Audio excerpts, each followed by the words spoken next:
There are moments in life when everything you know can be shattered with a single phone call. 2 months ago, my husband Tim, the very center of my world, vanished from my life without warning. It was a senseless accident on a rainy highway, something that no one could have prevented. I wake up in the mornings without him, and go to bed at night with him still gone. It still doesn't feel real that this is my life now. People try to comfort me by saying, time heals all wounds. But ever since that day, my own sense of time has completely stopped. The hole in my heart seems to grow bigger and deeper with each passing day. Since losing my husband, I've retreated into myself, keeping my distance from everyone, especially from my own family. I know they're worried about me, but their sympathy only makes my pain harder to bear. I was never particularly close to my younger sister Jenny. She always seemed to live in a completely different world, shining bright in ways I never could. Then, one afternoon, my phone rang, cutting through the silence. Jenny's name flashed on the screen. It was so unusual that I remember my heart skipped a beat. Hey, Heather. Next Sunday, we're throwing a birthday party for my sweet little Matt's first birthday. You have to come. Matt, my tiny nephew whom I'd never even met. Honestly, I hesitated. Would it really be okay for someone like me, weighed down with grief, to show up at such a joyful event? But then, a thought struck me. Maybe this was a chance, maybe a gift from above, an opportunity to reconnect with my family, who I'd kept at arm's length for so long. Maybe this was the first step to climbing out of the depths of sorrow. So I went into town and searched for the perfect gift. I chose a sterling silver dinnerware set from a renowned jeweler, hoping it would bless my nephew's bright future. The weight of it in my hands seemed to give strength to my resolve. I pictured myself handing the gift to Jenny, laughing together, holding Matt in my arms. Yes, I could do this. Even if it's just a small step, I needed to move forward. Back then, I had no idea. That party wouldn't heal my wounds. Instead, it would become the beginning of a cruel trap, one that would strike even deeper and leave me more broken than ever. On the day of the party, I took a deep breath and rang Jenny's doorbell. The moment the door opened, I was hit by a wave of lively music, sweet perfume, and laughter that seemed to bounce off the walls. Inside, the house looked like something out of a fairy tale, pastel-colored balloons and garlands everywhere. The living room was packed with elegantly dressed guests, Jenny's friends and distant relatives, chatting with drinks in hand. Everyone looked so happy, while I, in my black dress, like a mourner at a funeral, felt like a colorless ghost, utterly out of place. Heather, you made it. Jenny wove through the crowd to greet me, her figure-hugging dress and flawless makeup making her shine. Happy birthday. Where's Matt? Oh, he's napping in the back room. I'll introduce you later, she said, her eyes drifting to the fancy shopping bag in my hand. Oh wow, what's this? It's a present for Matt. It's nothing special, really. Don't be silly. Thank you so much. With a theatrical gesture, Jenny hugged me, then immediately took the bag and disappeared toward a table piled high with gifts. That was the extent of our conversation, just a fleeting exchange, yet I felt exhausted. About an hour later, when the party was at its peak, Jenny suddenly picked up a microphone and tapped her glass. Everyone, can I have your attention for just a moment? The music stopped, and every eye in the living room turned to her. I looked up, wondering what she was about to say. I'm truly happy to be able to celebrate my son Matt's first birthday with all of you today. Thank you so much. Warm applause filled the room. Jenny smiled, pausing for effect, then, as if dropping a bomb, spoke her next words. And on this special day, I have something very important to share with you all. She took a breath and looked straight at me. For a split second, I saw something cold flash in her eyes. Until today, I've kept this a secret. But the truth is, Matt's real father is. Someone in the room let out a sharp, audible gasp. The man who died 2 months ago, my brother-in-law, Tim, Heather's husband, he's Matt's real father. Every sound in the living room vanished. It was as if time itself had frozen. All at once, everyone's gaze turned toward me, piercing me with a mixture of curiosity and confusion. What is she saying? Tim? My mind went completely blank. I couldn't process any of it, but Jenny just kept talking, her voice turning cold and sharp, nothing like the sweet tone from earlier. As Tim's only child, Matt is rightfully entitled to his inheritance. Of the $250,000 he left behind. Half of that, and the house Heather currently lives in, should actually go to this child. I could feel the world twisting around me, reality warping in slow motion. Jenny's words seeped into my heart like poison, each syllable carrying more malice than the last. Was this some sick joke? Or was I still trapped in the nightmare of losing my husband, unable to wake up? Her words cut through the cheerful air of the party, like shards of glass. All around, the guests whispered nervously, unsure how to react. Some looked sympathetic, but most were curious, their stares pricking my skin like needles. Somehow, I managed to move my unsteady legs forward, coming to stand in front of Jenny. This must be some kind of mistake, Jenny. Tim would never do something like that. My voice was so small and shaky, I almost didn't recognize it as my own. But Jenny didn't even flinch. She gave me a smile, half triumphant, half pitying, then pulled her phone from her bag. Mistake. I don't blame you for thinking that. You never really knew Tim at all, did you? She unlocked her screen with practiced ease and thrust the phone in front of my face. Can you still say the same thing after seeing this? It was a photograph. A restaurant by the sea I recognized instantly. But sitting next to Tim, leaning close and grinning from ear to ear, was Jenny, not me. Suddenly, my heart felt as if it had been dropped into ice water. Since when? Since the summer before last. That weekend you told me you'd be away on business trips and asked me to watch your house. Jenny began to swiping through the photos, almost enjoying herself. More and more secret memories appeared. A picture of the two of them kissing in what looked like a luxury hotel suite. Jenny curled up asleep in Tim's car. And worst of all, a string of private messages. I can't keep lying to Heather any longer. Jenny, you're the only one I love. When are you going to tell her the truth? I swear I will, before the baby is born. I want to start a new life with you and our child. Every word seared itself into my brain. All the while I'd been suffering through infertility treatments, he'd been planning a new family with my own sister right under my nose. At that moment, everything I believed in, love, kindness, all the happy memories of my marriage, was twisted into something ugly, nothing but a filthy lie. No, this is all a lie. Clinging to one last hope, I turned desperately to my parents, who stood nearby. Mom, Dad. Say something. Jenny's lost her mind. But neither of them tried to stop her. Instead, both looked away, shame written all over their faces. Their silence said everything. You knew? At my question, my mother opened her mouth hesitantly. Heather, we just... Since when? At the sound of my low voice, my father finally spoke, sounding resigned and heavy. Jenny told us about 7 months before the accident. 7 months. The words felt like something inside me finally snapped. All this time, they'd known everything. While pretending to pity me, listening to my stories at family dinners, they'd all been part of this cruel, calculated betrayal behind my back. There was not a single person in this room who was truly on my side. Not one person who really loved me. Not now, not ever. I found myself unable to say another word. I simply took a slow, unsteady step backward, burning the faces of these traitors into my memory. Then I turned and ran from that place, away from everyone who had ever betrayed me. I heard my mother call my name behind me, but I never looked back. I have no memory of how I managed to get home from that hellish party. All I can recall is the way my hands shook with anger and despair as I gripped the steering wheel. Back at home, I was just a shell of myself.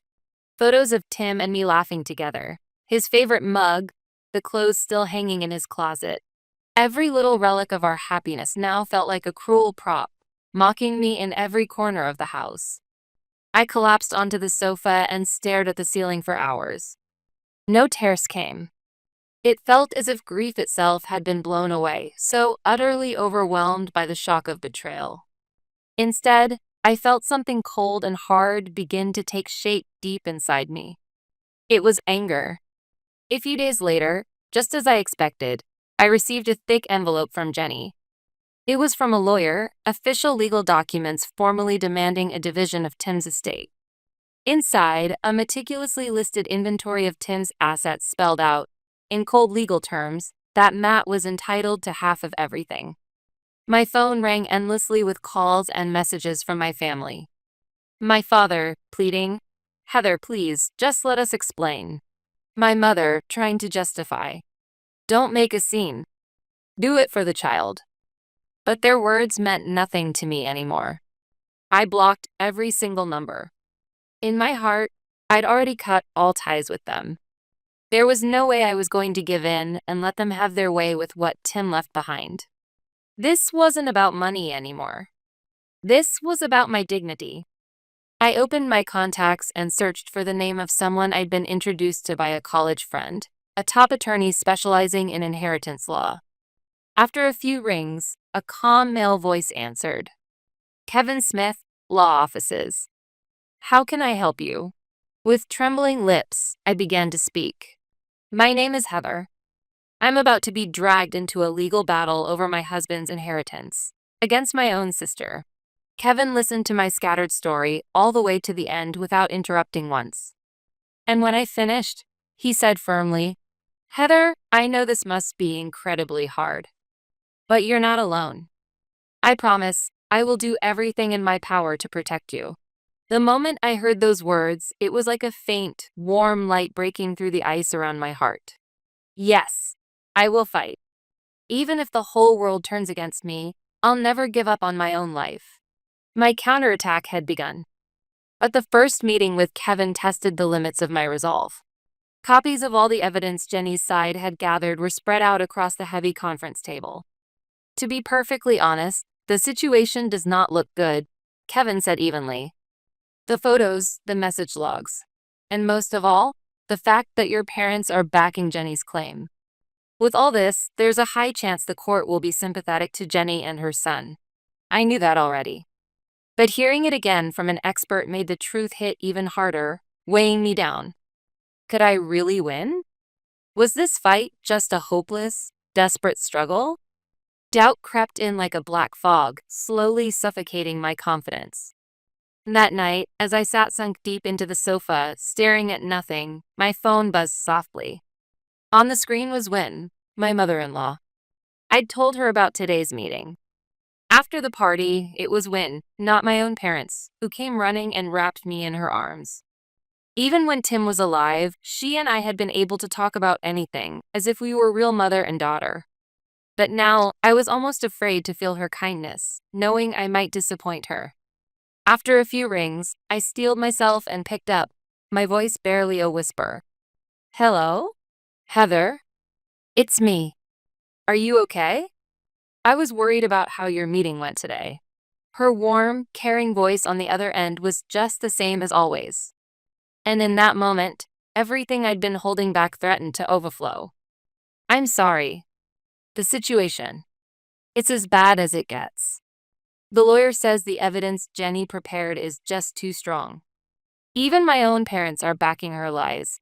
He says I barely have a chance of winning." I could hear Wynne gasp on the other end of the line as she listened to my trembling voice. After a few seconds of silence, she spoke with a quiet, steely determination that was nothing like before. "Heather, listen to me. This isn't over. Absolutely not." The force in her words left me momentarily stunned. "But the evidence. If it's evidence you need, we have it too. There's one undeniable truth that can overturn all of Jenny's lies from the ground up." She paused for a moment. "It's something I promised Tim I would take to the grave to protect his honor. I've kept it to myself all these years. But this isn't the time to hesitate. Tim's real honor is in protecting the happiness you shared. Heather, can we meet tomorrow? There's something I have to give you. And there's a truth I need to tell you in person. I could feel her seriousness even through the phone, and all I could do was nod weakly. The next day, we agreed to meet at a quiet cafe in the center of town. I arrived first, nervously sipping coffee to soothe my dry throat as I waited. A few minutes later, Wynne walked in. She sat quietly across from me, her expression full of pain as she looked at me. Thank you for coming. First, I need you to believe this. Tim never betrayed you. Those words hit me like a tidal wave. Gina called me, crying, after she found out what happened at the party. She was heartbroken about having to break a promise she made to Tim. But she said, if it's to protect my brother's honor and Heather, then I have no choice. So she told me everything. Wynne slowly, carefully relayed what her daughter had shared. About 6 months before the accident, Tim came to his sister Gina, desperate for advice. He told her that your sister Jenny had been pursuing him relentlessly. At first, he tried to turn her down gently, but her behavior escalated. She even showed up at his work. No, Tim loved you too much to ever want you to find out. He told Gina, Heather is sensitive. I can't let her suffer because of family drama. So he asked her to keep it secret. All those photos and messages Jenny showed at the party? They were all malicious fabrications, created by her alone. Wynne met my eyes directly. Then, from her leather bag, she pulled out a slightly worn brown envelope and slid it across the table to me. With trembling hands, I opened the envelope. Inside were several medical records, bearing the name of a local general hospital. The moment I read the technical medical terms, I was at a loss for words. Diagnosis: azoospermia. Male infertility. Probability of natural conception is nearly 0. It felt like I'd been struck in the head. Wynne quietly explained. When he was a student, Tim was in a car accident. He survived, but afterwards, the doctor found an abnormality in one of his testicles. Further testing revealed he was infertile. The only people who ever knew were me and Gina, whom Tim told himself. Tears streamed down my cheeks, unstoppable. But they weren't tears of sorrow. They were tears of relief, because the love I believed in had never been tainted. My husband had never betrayed me. Even while suffering as a man, he kept that secret with his sister, fighting the burden alone so he could protect me. A new feeling took hold in my heart, a quiet, unyielding resolve, harder and stronger than anger. This was no longer just a fight for my own dignity. Now, I was fighting to protect the honor of the man I loved, and the truth of our marriage together with his family. With this, I could completely overturn the flawless lie Jenny had created. It was the one piece of absolute, undeniable evidence. I gripped the medical records tightly. The air in the courtroom was cold and tense.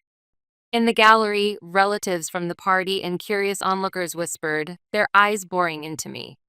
All I could do was stare straight ahead, clutching Kevin's hand tightly at my side. On the witness stand, Jenny played the tragic heroine. A plain black dress, barely any makeup. With the occasional tear and trembling voice, she told her forbidden love story with Tim as if it were gospel truth. We truly loved each other. But we couldn't bear to hurt my sister, so we kept it secret. My parents took the stand next, perfectly backing up Jenny's lies. My mother cried as she described their struggle with the relationship. My father testified gravely that Tim was truly looking forward to Matt's birth. Their story was airtight, and even the judge's face seemed to be softening with sympathy for Jenny. I could even hear quiet sobs from the gallery. It felt like I was being slowly suffocated, caught in an inescapable web of malice. Jenny's witnesses finished, and the courtroom fell silent. Kevin stood up quietly. Your Honor, at this time, the defense would like to submit a decisive piece of evidence. He handed copies of the medical records Wynne had given him to the judge and Jenny's attorney. The courtroom buzzed with whispers as Jenny's lawyer looked over the documents, a deep frown creasing his brow. What is this? These are the test results from when the late Tim was in a car accident as a student. As clearly stated, he was incapable of fathering children from that time onward. The entire courtroom fell dead silent. For the first time, Jenny's once confident expression froze. That's a lie. It's fake. You're just trying to steal my son's inheritance with forged documents. Jenny shrieked, but Kevin remained calm. Is that so? Then let's settle this with the most reliable method available. He paused, then raised his voice to address the entire court. We request a DNA test to determine the biological relationship between Matt and the late Tim. In that instant, all color drained from Jenny's face. She tried to force a crooked smile. It's pointless. Tim's body was so badly damaged in the accident, he was cremated. There's no one left for comparison. No, Kevin replied gently, shaking his head. There is. He turned to the doors at the back of the courtroom. We'd like to call Wynn to the stand, Tim's biological mother. At that, the doors opened and Wynn entered the courtroom with quiet dignity. A wave of shock swept through the gallery. Jenny and my parents stared at her in utter disbelief. Wynn walked straight to the witness stand and spoke clearly to the judge. I'll take the test. If Matt is truly my grandson, let the truth be revealed here and now. The judge looked gravely from Wynn to Jenny, who was now ghostly pale, and brought down the gavel. Request granted. A DNA test will be conducted, and court will reconvene once results are available. Jenny collapsed into her chair like a marionette whose strings had been cut. My mother rushed to support her, but both their faces had lost all trace of confidence. Those 3 weeks waiting for the DNA results felt like an eternity. Inside, I was torn between wanting desperately to believe in the truth Wynn had given me and the fear of what might happen if things went wrong. But unlike all the hopeless nights before, I could finally see a glimmer of dawn at the end of the nightmare. And then, the day arrived. I held tightly to Wynn's hand, barely breathing, as the judge began to speak. The DNA test results were read aloud, and a hush fell over the courtroom. Based on the submitted DNA evidence, there is no genetic relationship between Matt and Wynn. Therefore, it is conclusively determined that the late Tim is not Matt's biological father. The judge's solemn voice echoed through the room. Jenny sat there, shaking uncontrollably, muttering, "No, no," over and over. My parents beside her looked as if they'd turned to stone. The elaborate web of lies they'd spun together crumbled instantly before the undeniable truth of science. The court finds fully in favor of the defendant, Heather. The sound of the gavel marked the end of this long nightmare. Outside the courthouse, the cold air felt wonderful on my flushed cheeks. As I took a deep breath, my parents came rushing over, panic and regret written all over their faces. My mother sobbed, and my father looked more broken than I'd ever seen him. Heather, please forgive us. Jenny fooled us. Can't we try to be a family again? We're so sorry for everything. But their words left no trace on my heart. I looked them both in the eye and told them, quietly but firmly, forgive you? It's far too late for that. This isn't some silly mistake you can brush off as being tricked. Even while I was suffering through infertility treatments, even while I broke down at Tim's funeral, you stood by my side pretending to be caring parents, knowing the entire truth. Your apologies aren't for me. You just want to escape your own guilt, for your own sake. The family I once longed for no longer exists. Right there, in front of them, I pulled out my phone and deleted their numbers, without a shred of hesitation. And I swore I would never look back again. I turned and walked away. Across the street, Wynn leaned against her car, waiting quietly for me. The moment she saw my face, she asked softly, "Are you okay?" At that gentle question, all the tension inside me finally melted away. For the first time in months, I felt a genuine smile spread across my face. Yes, I'm okay, Wynn. Or rather, I will be, from now on. As we got into the car, I finally brought up something that had been on my mind.